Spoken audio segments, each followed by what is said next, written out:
আসসালামু আলাইকুম রহমতুল্লাহি অবরকাতুহু।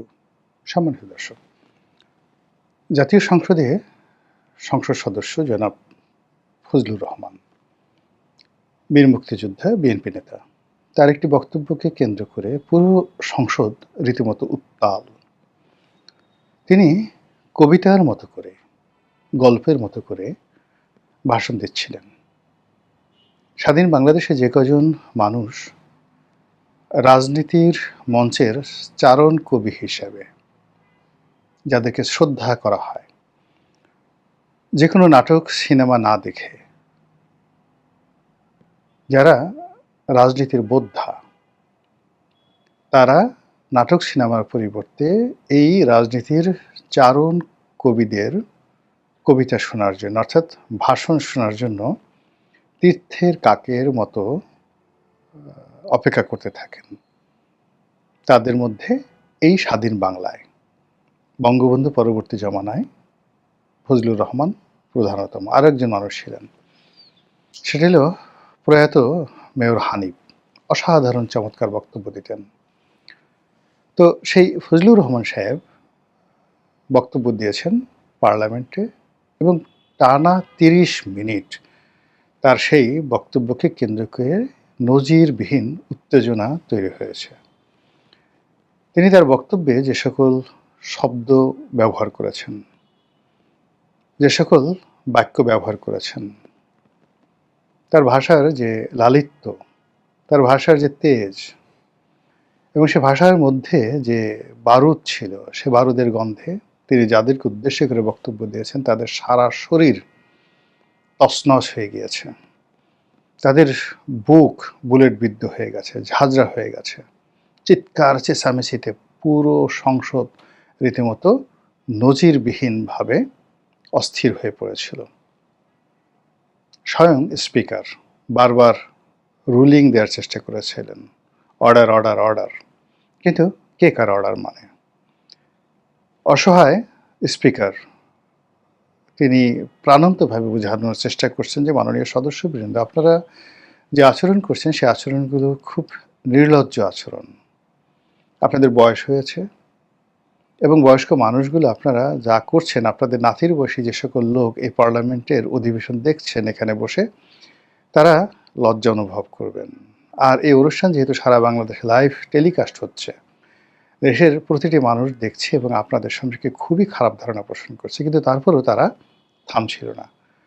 ফলে ফজলুর রহমান সাহেবকে কিছুক্ষণ বসিয়ে পরিস্থিতি সামাল দিয়ে আবার তাকে বক্তব্য দিতে বলা হলো। ফজলুর রহমান সাহেব কী বলেছিলেন, বা তারই বক্তব্য নিয়ে কেন এত উত্তেজনা ছড়িয়ে পড়ল?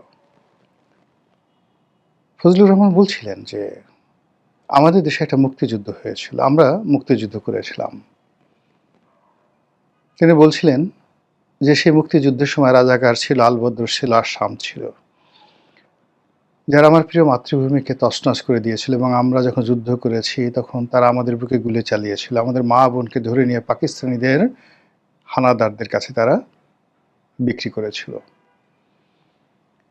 তারা ধর্ষণকে রীতিমতো একটা বাণিজ্যে পরিণত করেছিল, ধর্ষণকে একটা শিল্পে পরিণত করেছিল। তাদের হাতে 2 লক্ষ মা বোন ইজ্জত হারায়। এই রাজাকার এবং আলবদররা মুক্তিযুদ্ধের স্মৃতিকে মুছে দেওয়ার জন্য তারা সেই 1971 সন থেকে আজ পর্যন্ত যে তৎপরতা চালিয়েছিল, সেই তৎপরতার সর্বোচ্চ তাদের আস্ফালন ছিল ডক্টর মোহাম্মদ ইউনূসের জমানাতে, যখন 71কে মুছে দিয়ে সেই 24কে নতুন মুক্তিযুদ্ধ রূপে প্রতিষ্ঠা করার চেষ্টা করা হয়েছিল। তখন আমি ফজলুর রহমান বলেছিলাম, এই রাজাকারের বাচ্চারা, এই রাজাকারের নাতিপুতিরা, আমার মতো মুক্তিযোদ্ধা যতদিন জীবিত থাকবে ততদিন পর্যন্ত এই বাংলায় 71কে বাদ দিয়ে কোনো 24 হবে না।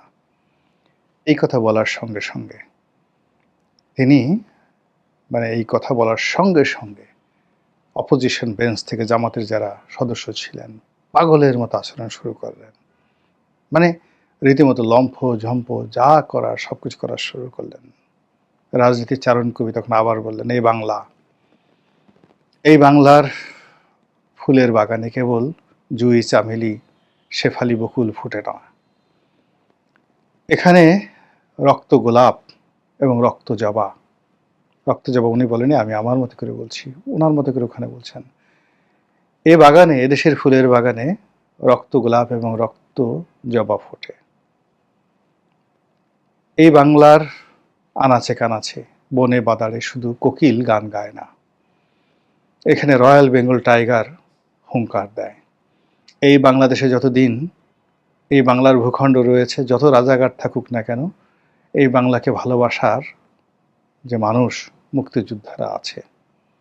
যতদিন পর্যন্ত এই বাংলায় মুক্তিযুদ্ধ থাকবে, মুক্তিযুদ্ধের ইতিহাস থাকবে, মুক্তিযোদ্ধারা থাকবে, তারা কোনো দিন এই বাংলায় রাজাকারের শাসন কায়েম হবে না। তিনি স্মরণ করে দেন যে নির্বাচনের আগে যখন রব উঠেছিল যে এইবার রাজাকাররা সরকার গঠন করবে, রাজাকাররা জয়ী হবে, তিনি বললেন যদি তাই হয় আমি ফজলুর রহমান, আমি বিষ খেয়ে আত্মহত্যা করব। আল্লাহ আমার দোয়া কবুল করেছে। এর কারণ হলো এই বাংলায় রাজাকাররা কখনো বিজয়ী হবে না। যেভাবে তারা বিজয়ী হয়নি ব্রিটিশ আমলে, যেভাবে তারা বিজয়ী হয়নি 1971 সনে, যেভাবে তারা বিজয়ী হয়নি 75 থেকেও তার পরবর্তী বহু সন্ধিক্ষণে, একইভাবে 2026 সনে তারা বিজয়ী হয়নি।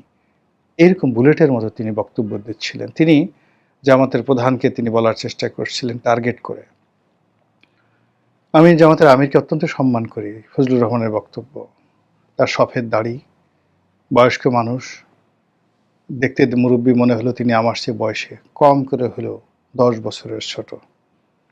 আমি তাকে সম্মান করি, মর্যাদা দেই, কিন্তু তার যারা লোকজন তারা আমাকে সম্মান করে না, তারা আমাকে ফজা পাগলা বলে ডাকে। এই যে গ্লানি, এই যে আত্মগ্লানি, এই যে বেদনা, এই যে কষ্ট, একজন মুক্তিযোদ্ধাকে, একটি মুক্তিযুদ্ধকে কলঙ্কিত করার যে প্রয়াস, এটা মূলত মুক্তিযুদ্ধকে শেষ করে দেওয়ার জন্য। এর কারণ হলো সেই যে উইনস্টন চার্চিলের বিখ্যাত কথা যে তুমি যদি কুকুরটিকে মেরে ফেলতে চাও তবে তাকে একটা খারাপ নাম দাও। যখন ফজলুর রহমানকে ফজা পাগলা বলা হলো আওয়ামী লীগের এজেন্ট, শেখ হাসিনার এজেন্ট, মুক্তিযুদ্ধর নাম করে বিএনপিকে শেষ করে দিচ্ছে, এর মতো লোক বিএনপিতে যদি থাকে বিএনপি তছনছ হয়ে যাবে। এবং এই যে অপপ্রচার, ফজা পাগলা এবং এই অপপ্রচার, সেই অপপ্রচারে মুক্তিযোদ্ধা ফজলুর রহমান তার জীবনের সবচেয়ে সংকটময় সময় এই নির্বাচনের আগে তার জীবনে এসেছিল। তার বাড়ির সামনে মব হলো। কেন রাজাকারের বাচ্চা কাচ্চা বলা হয়েছে, যেন মব হলো। অকথ্য ভাষায় তাকে গালাগাল দেওয়া হলো, তার পরিবারকে গৃহবন্দী করে রাখা হলো এবং তাকে তুইতুকারি করে ঘর থেকে নাম যে মব লেলিয়ে দেওয়া হয়েছিল। এই রাজাকার আলবদরদের যে শক্তি, সেই শক্তির যারা প্রতিভূ তারা এই কাজটা করেছিল। আর বিএনপি সেদিন চোখ বুজেছিল কিংবা অসহায় ছিল, অথবা তারা রাজাকারদের দ্বারা ইনফ্লুয়েন্স হয়েছিল, ফলে এই বীর মুক্তিযোদ্ধাকে তারা অপমান করলো।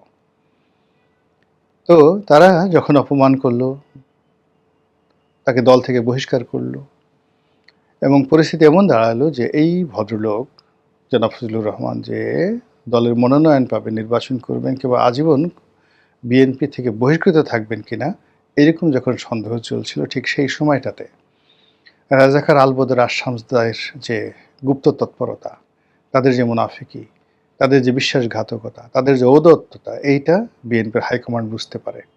হাইকমান্ড বুঝতে পারার পরে তারা চিন্তা করলো যে এদের সাথে থাকা যাবে না। তখন তারা আবার ফজলুর রহমানকে কাছে ডেকে নেন, তাকে মনোনয়ন দেন। যদিও তাকে মন্ত্রী করা হয়নি, কিন্তু তাকে সম্মান দেওয়া হয়েছে। সেই ফজলুর রহমান জাতীয় সংসদে বক্তব্য দিয়েছেন।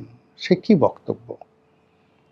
এবং এই বক্তব্য যতদিন পর্যন্ত দিতে থাকবে ফজলুর রহমান কিংবা তার সন্তানেরা কিংবা তার ভাইয়েরা কিংবা তার পরবর্তী প্রজন্ম, যারা এই মুক্তিযুদ্ধকে নিয়ে কবিতা রচনা করবে, এবং সেই কবিতা এইখানে রমনার ঊর্ধ্বমুখী কৃষ্ণচূড়ার তলায় যেখানে আগুনের ফুলকির মতো এখানে ওখানে জ্বলছে অসংখ্য রক্তের ছাপ, আমি সেখানে কাঁদতে আসিনি, আজ আমি সুখে বিহ্বল নই, আজ আমি ক্রোধে উন্মত্ত, এইরকম কবিতা যখন যারা বলতে থাকবে, সঙ্গে সঙ্গে রাজাকারদের যে অন্তরাত্মা সেখানে কম্পন তৈরি হবে।